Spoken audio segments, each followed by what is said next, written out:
Cina merupakan salah satu lawan timnas Indonesia di round 3 kualifikasi Piala Dunia 2026. Sama seperti skuad Garuda, Dragon Team juga punya beberapa naturalisasi. Grup neraka terjadi di grup C putaran ketiga kualifikasi Piala Dunia 2026. 3 tim kuat Jepang, Australia, dan Arab Saudi tergabung menjadi satu. Sedangkan 3 tim lainnya yang dianggap sebagai non-unggulan adalah Bahrain, Cina, dan timnas Indonesia. Jelang babak krusial untuk lolos ke Piala Dunia 2026, Asosiasi Sepak Bola Cina dikabarkan mencari pemain naturalisasi tambahan. Menurut laporan 163.com, ada 2 nama yang masuk incaran Cina yaitu Serginho yang bermain Changchun Yatai dan Oscar di Changzhou Mixed Lions. Untuk Serginho, kemungkinan besar dirinya baru bisa memperkuat Cina pada Januari 2025 mendatang. Kemudian untuk Oscar masih belum menemui titik terang. Sebab, Oscar membutuhkan biaya naturalisasi lebih dari 10 juta sebelum ia bersedia bermain untuk Cina. Adapun Dragon Team memang punya beberapa pemain naturalisasi.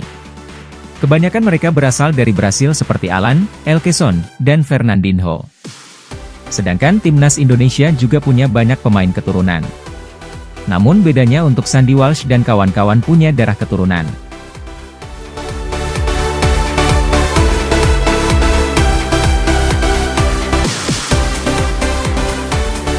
Winger Jepang, Takumi Minamino memberikan responsnya soal satu grup dengan timnas Indonesia di putaran ketiga kualifikasi Piala Dunia 2026 zona Asia.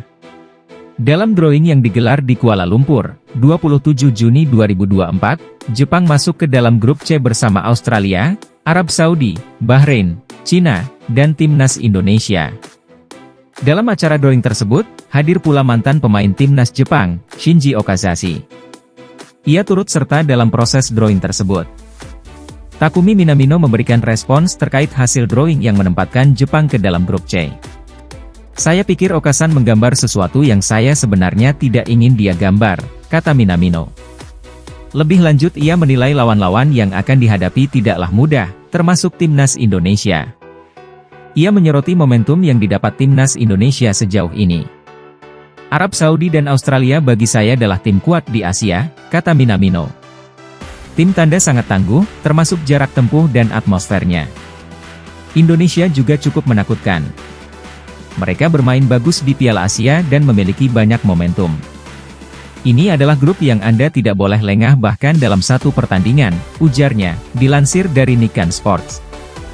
Meski sadar akan sengitnya persaingan grup C, mantan pemain Liverpool itu optimistis Jepang akan lolos ke Piala Dunia 2026.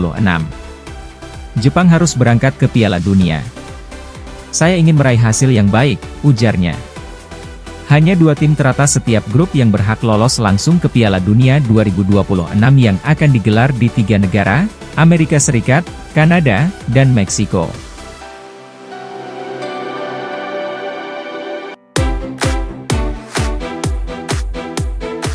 Publik Korea Selatan menyinggung popularitas di luar nalar Shin Tae-yong di Indonesia yang menyebabkan terwujudnya perpanjangan kontrak.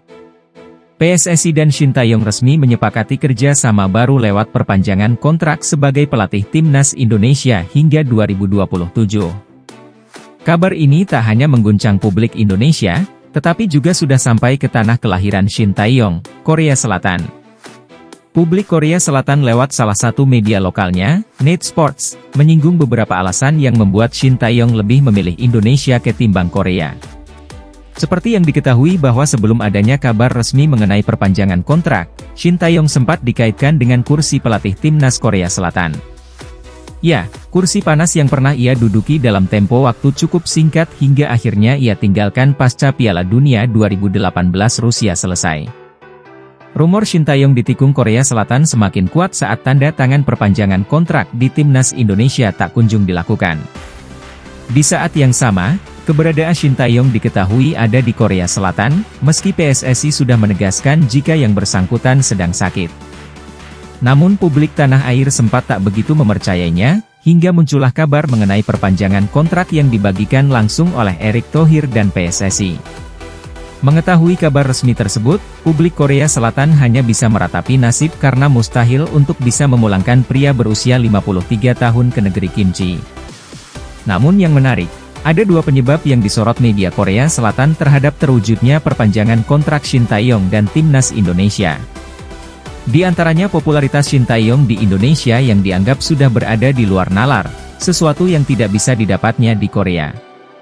Dan yang kedua adalah loyalitas Shin Tae-yong untuk timnas Indonesia, hal itu seperti tamparan telak untuk publik negeri gingseng.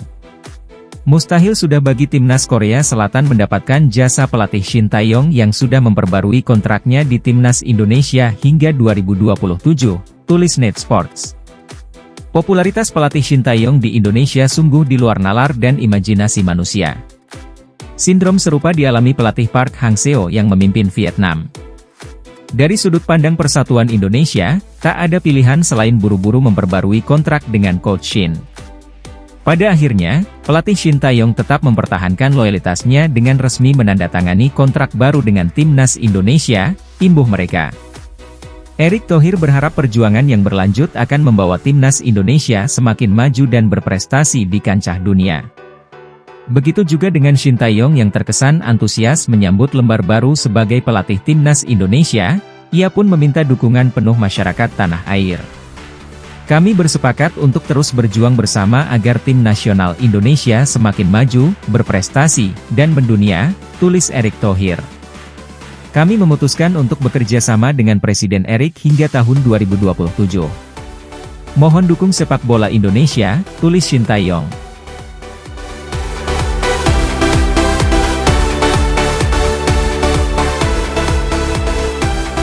Timnas Indonesia akan tampil di grup C dalam putaran ketiga kualifikasi Piala Dunia 2026 zona Asia. Timnas Indonesia akan menghadapi lawan kuat seperti Jepang, Australia, Arab Saudi, Bahrain dan Cina. Jelang putaran ketiga ini, Timnas Indonesia kebanjiran kabar bahagia.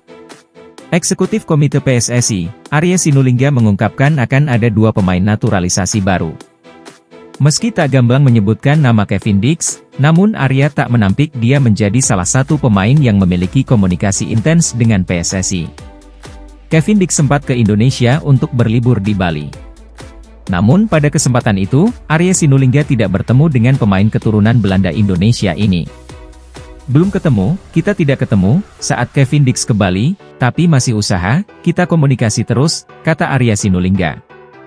Arya Sinulinga memang tak berani untuk berkomentar lebih jauh soal kedatangan pemain naturalisasi itu. Termasuk siapa pemain yang dimaksudkan oleh Arya yang akan menjalani proses naturalisasi demi timnas Indonesia. Selain nama Kevin Dix, ada pula nama Ula Romeni yang dikaitkan erat dengan timnas Indonesia. Saya tidak berani ngomong soal itu, tapi saya bisa bilang semakin intens, ada 2. Salah satunya Kevin Dix, boleh juga, kata Arya. Satu lagi saya tidak mau ngomong, kata Arya. Arya pun mengakui bahwa kebutuhan timnas Indonesia bukan hanya pada lini depan saja, tapi juga pada lini belakang. Nanti akan ada tiba-tiba pemain muncul, kata Arya. Apalagi saat ini ada permasalahan pada perpindahan federasi dari calon pemain timnas Indonesia, Martin Paes. Jika permasalahan tersebut selesai, tidak menutup kemungkinan Martin Paes